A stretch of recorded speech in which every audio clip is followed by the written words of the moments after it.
తెలంగాణ రాష్ట్రాన్ని సాధించిన మచ్చలేని చంద్రునికి మచ్చ తీసుకొచ్చే విధంగా కొంతమంది చేశారని, తాను చెప్పగానే తనను తన కుటుంబానికి, తండ్రికి, తల్లికి దూరం చేశారని, తనను తన కుటుంబానికి దూరం చేసిన వారిని వదిలిపెట్టనని హెచ్చరించారు జాగృతి అధ్యక్షురాలు ఎమ్మెల్సీ కవిత.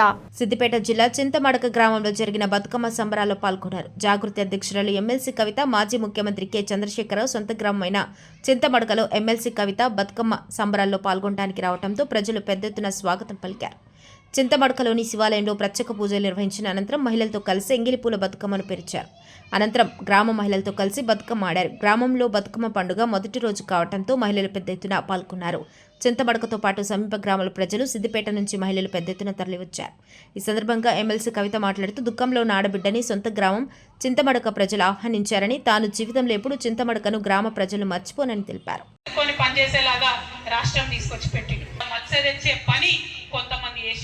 నేను అదే మాట చెప్పిన, మచ్చలేని చంద్రుడికి మీరు మచ్చబెట్టిరనే మాట చెప్పిన. మీరు మచ్చబెట్టిరని నేను చెప్పంగానే తల్లిని పిల్లని కాకుండా బాపిను.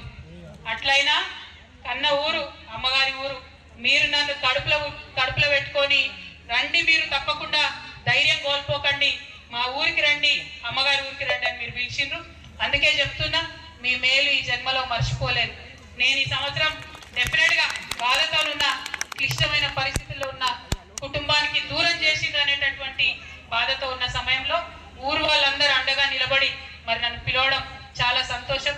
ఎన్నడూ కూడా సంతోషంలో ఉంటే ఎవరైనా పిలిస్తే తింటారు, పోతారు, మర్చిపోతారు.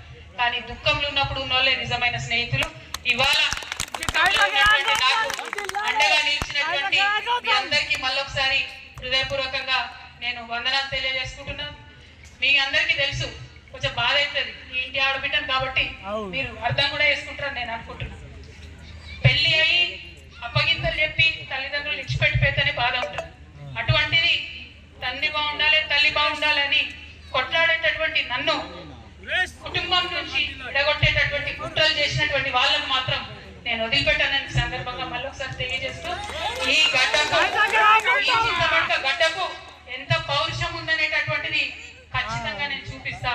ఆ చూపించేటటువంటి నా ప్రయాణంలో మీరందరూ కూడా నాతో అండగా నిలవాలని చెప్పి మనస్ఫూర్తిగా మీ అందరూ కూడా నేను కోరుతా ఉన్నా. ఏ ఊరు కూడా ఎవరిది కూడా వాళ్ళ భర్త కూడా ఫ్యూచర్ లో పడతామని సందర్భంగా తెలియజేస్తూ, మరి నాకు మంచి ధైర్యాన్ని ఇచ్చి చిన్నప్పటి నుంచి ఆటపాట నేర్పి కులాలకు మతాలకు అతీతంగా మరి ఖచ్చితంగా ప్రజలతో కలిసి ఉండాలని నేర్పినటువంటి మా ఊర్లో మళ్ళొకసారి ధన్యవాదాలు తెలియజేస్తూ, మా ఆడబిడ్డలందరూ వెయిట్ చేస్తున్నారు బతుకమ్మ ఆడుకోవడానికి. డిస్టర్బ్ చేయకుండా మగపిల్లలందరూ బయటికి పోతే డీజే పెడితే మేమందరం కొంచెం సేపు